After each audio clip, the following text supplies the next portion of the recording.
No, you're good wherever you are. Good? Yeah. Okay. And whenever you're ready.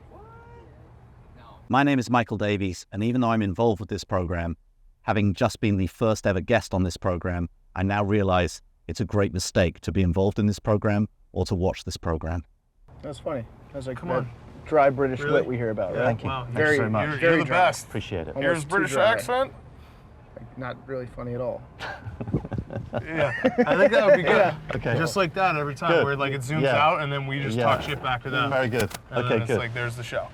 Love it. Excellent. Camera cuts. Barstool Van Talk, Barstool Van Talk, yeah, Barstool Van Talk. So when we first moved to New York, it was an interesting dynamic in the office because Pardon My Take blew up pretty quickly. And it was kind of the first podcast post-Chernin that hit that crazy kind of supernova level. It was probably like the heyday of Barstool throwing stuff at the wall, trying to make things work with everyone in the office. And our stuff was working probably at a more rapid pace than other people at that time. So there was a little tension in the room in terms of like where the trajectory of Pardon My Take versus the rest of Barstool. We had consistently stayed at number one on the podcast charts, which I think was kind of a sign. You know, when everyone starts a podcast, they kind of hop up to number one, so you don't know whether it's real or whether it's kind of just a temporary thing. We had consistently stayed at that top spot. We had gotten a lot more big name interviews, and we kind of realized this was, you know, a really, really big thing. Chernin felt very strongly that we would sell to a media company. So it was like all about getting on TV. It was like all about getting on TV. Be a media company, be a media company, be a media company. So there was always that thought like, hey, we're this internet company, we're crushing on the internet. To get to TV would be the next jump for us as a company. And if we could do that, we would hit this wider audience that then would take the whole company up a level. So I think the first thought was like, oh, Comedy Central will buy them, or Viacom will buy Barstool. And then when they didn't pick us up, it was like, shit, Viacom's not gonna buy Barstool.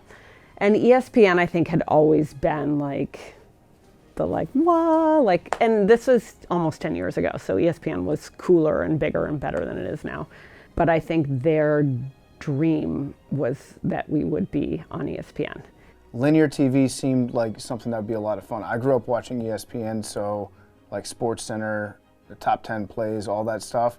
That was a real thing for me. It's like that's what I grew up watching. So maybe if we have a chance to work with ESPN hand in hand, I'd be down for that. So my first memory of ESPN showing mild interest is we went up to Bristol to do the Rosillo show. By the way, that donation you speak of, I made it clear to Matthew Berry that was an anonymous donation I made. So I want that, just make sure everyone knows that was anonymous. It was a humble thing, but it was anonymous. And then we also went up there to do SportsCenter with Scott Van Pelt. Bad boy life. Bad boy, yeah. You wouldn't know anything about that. No, I wouldn't. I'm a middle-aged man in the Couple suburbs. alphas Just sit on your set and show you about bad boy life. What's your female demo at home? What's up? And you could just tell that like ESPN had interest in us. We clearly were thinking, okay, the next step is TV. So there was a marriage there somewhere that slowly formed over time. I said it this summer when I did the podcast, and I'll say it here for a different audience. What you guys from Portnoy on down, what you guys do daily is funny.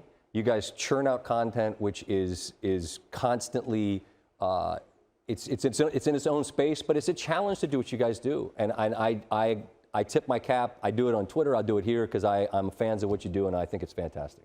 So that was the first time we really like intermingled with ESPN at ESPN, and then after that appearance, I think the conversations furthered between Erica and like the executives of like, you know, we're interested, we kind of want to do something, how would that look, how could that come to be? I had spent a lot of time at the ESPN offices, and it just was not going to happen. Like, Burke liked us. Burke was like an awesome champion, but everybody else there was like, you guys suck, and we hate Dave, and Barstool's dirty, and you know, they wanted to be close enough to us in case the deal got done so they could take credit for it. Like, that was kind of the feeling inside of ESPN, but they wanted to be far away enough so that if the deal crashed or sucked, like they wouldn't get tainted by it. I'm not good at planning stuff out, like organizing things in advance and like having some strategy of who I need to talk to get things done. Like that's never been my style.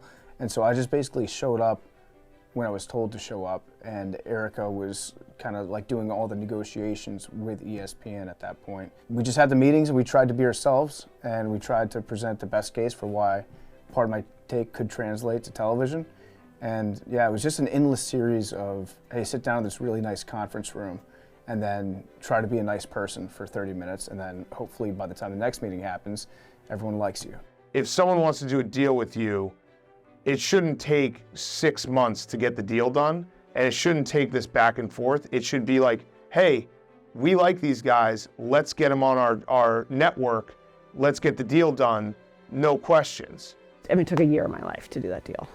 I was like, I don't know that it's gonna work out. Like, there was always going to be the catch. The only major complication I can remember is that Dave and ESPN disagreed on the name of the show. And we had already gotten like to the finish line. And they wanted to hire Part of My Take to do a show that was going to be like an extension of the podcast. So we were going to call the show Part of My Take. Then at the final negotiation, Dave says it has to be called like Barstool Sports Show. Like, I think Dave's always been, for whatever people say about Dave, Dave is very like community Barstool minded. Like he is for the group, he's for the thing. And I think he hadn't exploded yet, like because Dave was still doing a lot of business stuff back then. So Dave hadn't like moved into the stratosphere. And so PMT getting bigger, it was, I don't know if it was threatening in a way, but it was definitely, the house was crowded is how I would describe it. The house was definitely crowded. It was clear ESPN wanted Part of My Take, they didn't want Barstool. And Dave was like, well, that's not how it works. These guys are Barstool. So Dave said, it has to be Barstool Van Talk, otherwise we can't do this show. At that moment, I was like, this is crazy, Dave's trying to stop us. It was a bad time. 2016 to 2018 were dark times. Dave clearly had concerns, but I think Dave also realized that TV was a big step at that time. I spent the entire summer that year thinking it was not going to happen. Oh, I thought it wasn't going to happen probably a dozen times.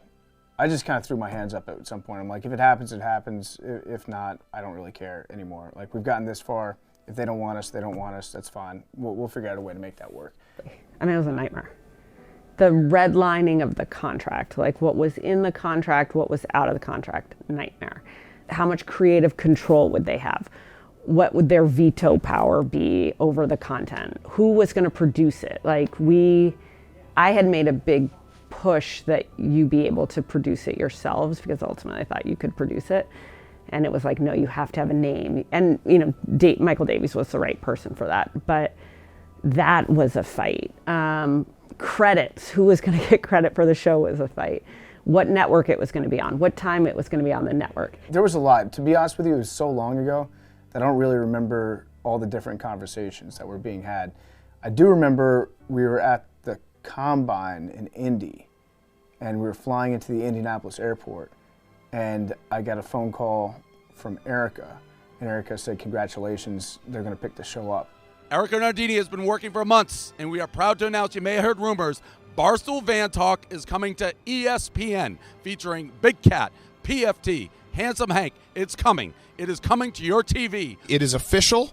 We are bringing a show to ESPN2. It is called Barstool Van Talk. The show is going to be filmed primarily in Vanny Woodhead. Yes. So we have, I guess, cameras that are getting set up in there, lights that's getting... It's the whole thing. I have no idea how they're doing it, but Vanny's going to be our primary studio. It's going to be a lot of fun. It's going to be a lot of work. Can you fucking believe this? They gave us a television show. That's right. It's going to be the first show shot out of a van that you're actually allowed to watch at work. It's going to be on ESPN. It's ESPN2, The Deuce, Tuesday night. If your darty turns into a nardy, you're going to want to stay up, watch us. When your darty turns into a Marty in the morning, yes. Marty, turn on ESPN2, 1 a.m. I imagine what it smells like inside. And so I'm going to try to mentally prepare myself to step in and then see. Making the first episode was a lot. there's just a lot more that goes into it. Everything has to be timed out perfectly. Everything has to be shot differently. Everything has to be edited with a different program and like exported with all these different settings and stuff. And there was just and it has to be done a lot of time in advance. Like going, before we would shoot a video, if it was coming out Wednesday, I'd be working on it, up until like Wednesday morning until I would upload it and then it'd be done. Yeah, I remember the first episode took a lot of work and time from PFT, Hank, and I. Like, I remember those weeks leading up, we didn't sleep at all. We basically we were trying to make a podcast and also a TV show with very little help. Every TV show you see on TV, successful TV show, has an insane amount of support staff so that the people who are on camera can use their energy to be like, I'm the best that I can be on camera. Coming in, like we had this one shoot, it must have been like 7 a.m., so tired. And it's like, you have to not only think of the ideas, but you also have to then perform and have all this energy. And saying in the back of my head, I don't know how we're gonna be able to sustain this. Obviously we were up for the challenge and we were excited about the challenge, but I knew in the back of my head, this was gonna be very, very difficult.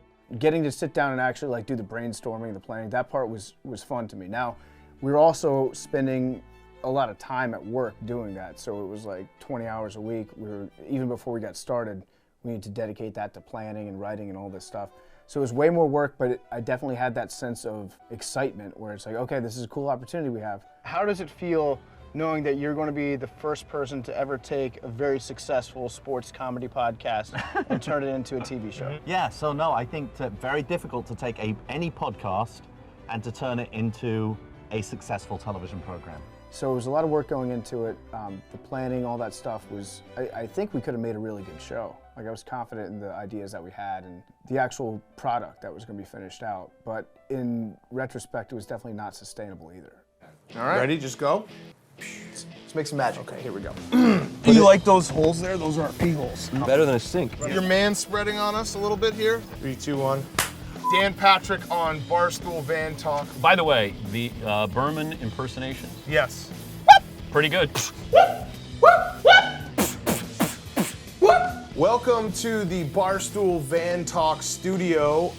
We want to gamble with rats. Ooh, that sounds like big news. Bet you wish you had your phone, huh? OJ, did it suck being in jail and not being able to murder anyone? His Have hard, some of that stuff. just like our takes. Oh, red is say something racist. Barstool Van Talk. Oh, shit. Football guys don't care about personal appearance. Is a pretty common theme that kind of runs through football. We don't say that. We say the R words. It's inappropriate to say Redskins. Which R words wide receiver should I get? Really? That's what's inappropriate about all this? This is from Timmy. Hey, Timmy. He said, you make my daddy gamble so much that he sold my soccer cleats and now I can't play sports. Are you good at gambling? Hell no. I went to Vegas and won $60. That's good. What's your biggest regret?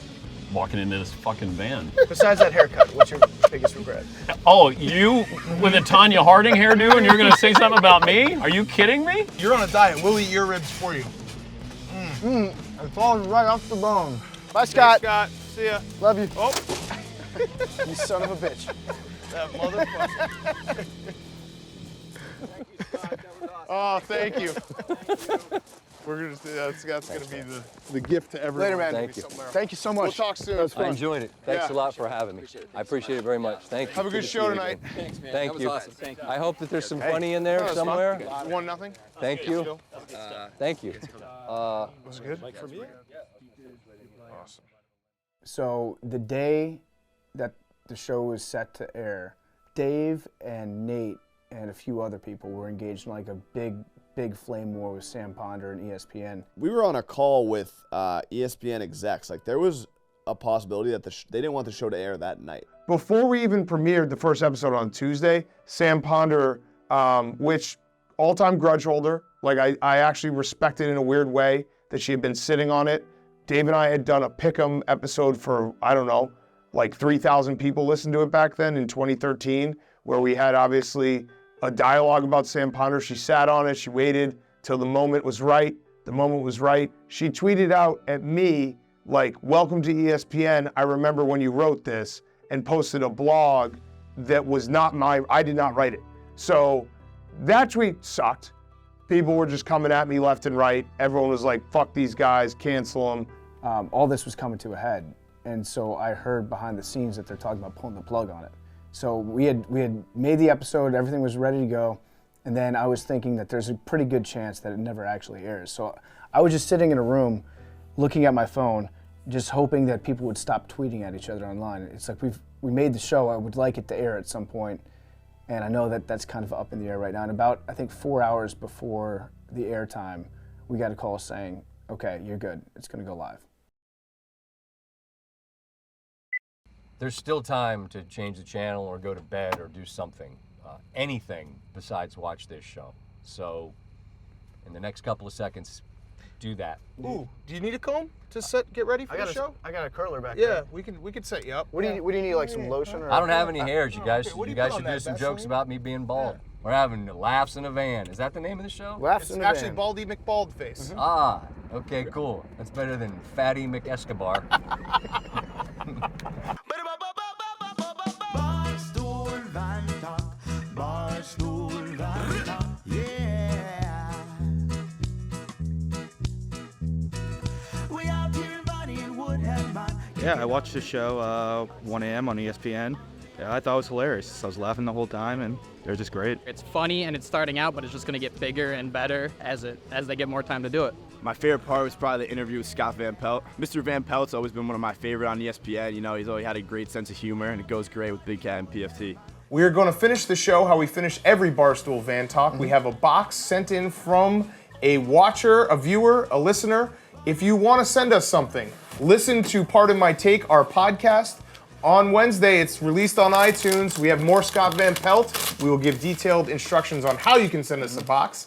What's in the box? Well, as we said, like our set is pretty sparse right now, so I think we're just going to open stuff up, and then we'll just live back here for the rest of the show. So it's just a ton of rubber bands. Oh, it smells. What the hell? This is a terrible idea. Oh, there it is. There it is. Oh, look at it. It's like a brain. What is that? Pick that up. Pick that up. You pick it up. That's what's in the box. Oh, what is that? Oh,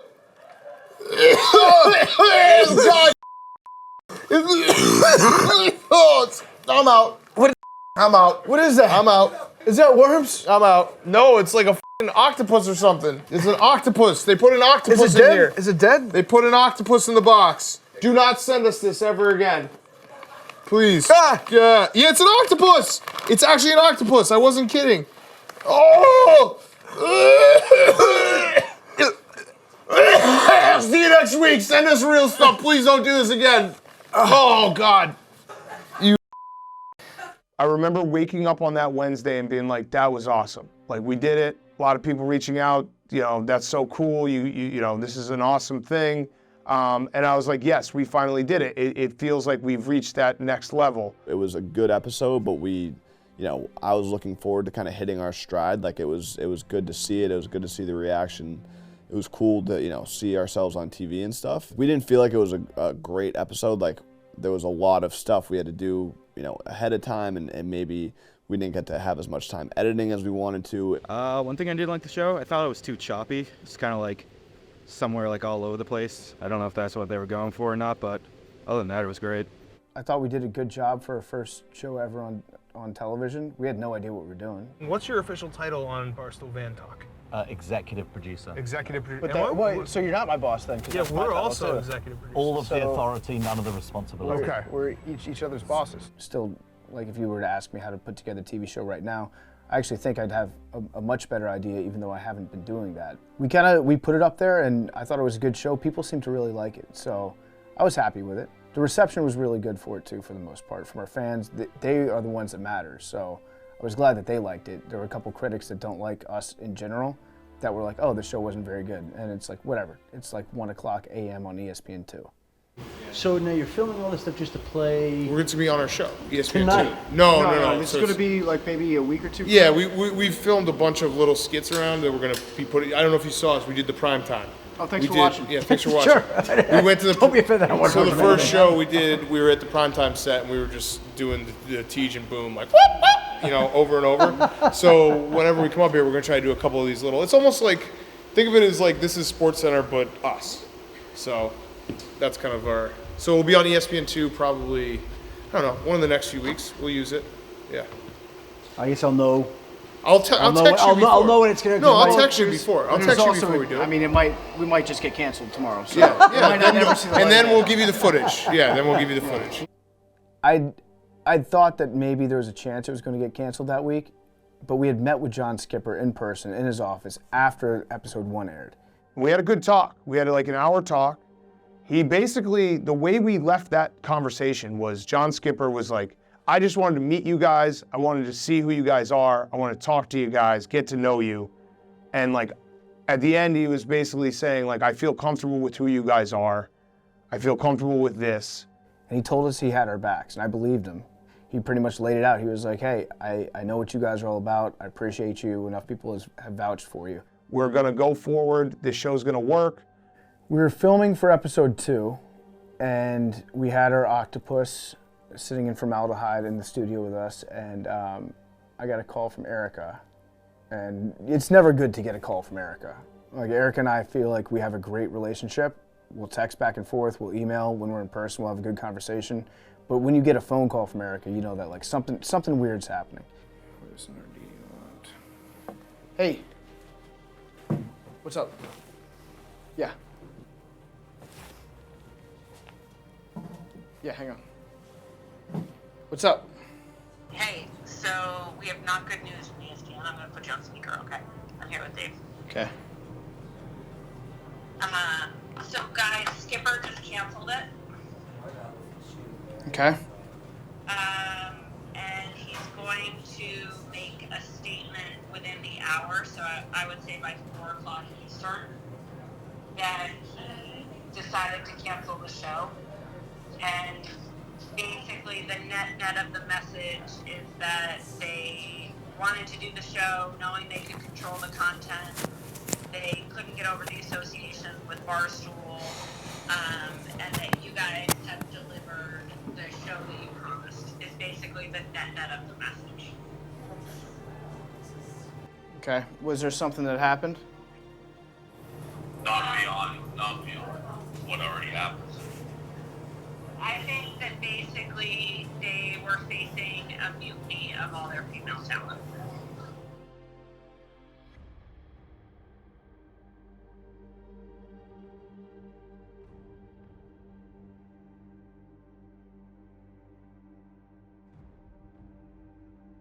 All right, emergency press conference. As I'm sure most people know, ESPN just unfortunately canceled Barstool Van Talk. The pressure, basically, that they got internally, primarily the Sam Ponder tweet, was too much for them to overcome. I get why they had to do it. They're a much bigger company, stock, investors, all that stuff, headaches. Maybe it wasn't worth it. For Barstool, we're just going to get stronger.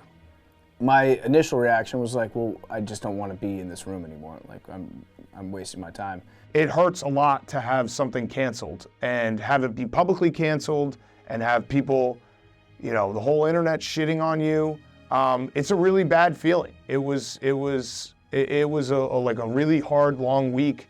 There was like a little bit of a moment of relief of just like, wait, what? Like, what the fuck just happened? It was like, all right, well, that's it, I guess. Like, it was crazy. I was standing next to Jen Simons, who was like our executive producer, worked at Embassy Row, and she kind of like patted me on the back. I wasn't like sad. I wasn't surprised. Like I said, I spent the whole summer being like, this is getting canceled, this is getting canceled, this is getting canceled. I had like a week or two where I was like, holy shit, like this is actually happening. And then it got canceled, and it was like, well, like, that's that. I went to my computer, and then everything blew up. I started to get all these notifications, and I was like, I just really want to get drunk.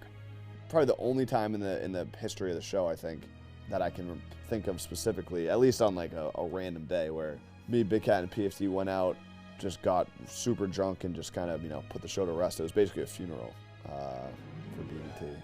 I went home and I smoked way too much weed, trying to just basically like escape from what was happening on the internet.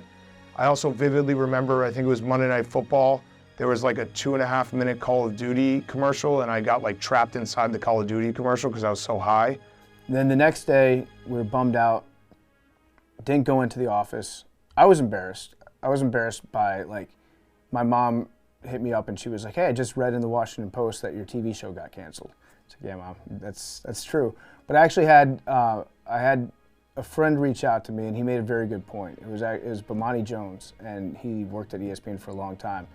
And the day it got canceled, he said, "Just so you know, if it got canceled after 10 episodes, then it's your fault. It got canceled after 1 episode, that means it's their fault." And it was like, that's a pretty good perspective to look at it from. Like, say what you want about the show, but at least it wasn't so bad that it got canceled. It was just things that had nothing to do with the show that led up to that. PFT, Hank and I always had each other in this moment, and we always knew that we were going to be okay. And I think that just made us stronger too as a group. A couple days after that, I met with Big Cat and PFT. They were like, we're fielding some crazy offers. Like, you know, we're going to hear them out. Like, there's some, you know, crazy numbers getting thrown around. Like, wanted to see where your head was at. And I basically told them, like, I'm staying. Like, I don't really have a choice unless Dave gives me his blessing. Like, I'm not going to leave him. You guys are obviously more independently successful and, like, you know, deserve and have gotten yourself to this point. I am only here because of Dave and because of Barstool. So, like, as much as I agree with you guys and understand where you're coming from, like, unless I have his blessing, like, I'm not just gonna leave, because it would be, you know, fucked up and wouldn't, like, sit. I just wouldn't be able to do it. You know, it's so funny. I think everyone's relationship with Barstool is so complicated because there's so much to be grateful for, and it provided so much and it enabled so many things. But in other ways, it holds you back, or it's with you. You know what I mean? And I think in those days, I would imagine in their minds, the PMT, Barstool, PMT, it didn't all sit together exactly right. And I think losing the show made it be like, Barstool's a tax we don't want. I was mad at everybody. I was also, like, pretty upset with how things shook out. Not like ESPN, I was mad at them for kind of stabbing us in the back and lying to our faces. I was mad at Dave because I thought that all Dave had to do was to stop getting into a public spat with Sam Ponder. I was also incorrect about thinking that way, because regardless of whether or not Dave had tweeted at Sam Ponder that day, like, it was just showing that there's a very real disconnect at ESPN in terms of what they're choosing to do with Barstool. But I was mad at everybody involved. I thought that it was not the right position for us to be in. We had been sold a bag of goods. I was upset. There was definitely a little bit of a, should we leave? Is this not going to be sustainable long term? This, like I've said, the scarlet letter that people put on Barstool, is this something that's going to stop us? I basically was like, I'm out. Like, I don't want to hear anything that's going on. I don't want to hear about, like, the negotiations or anything. Just, like, if you're leaving, let me know when it's all said and done. Otherwise, we'll just keep moving forward.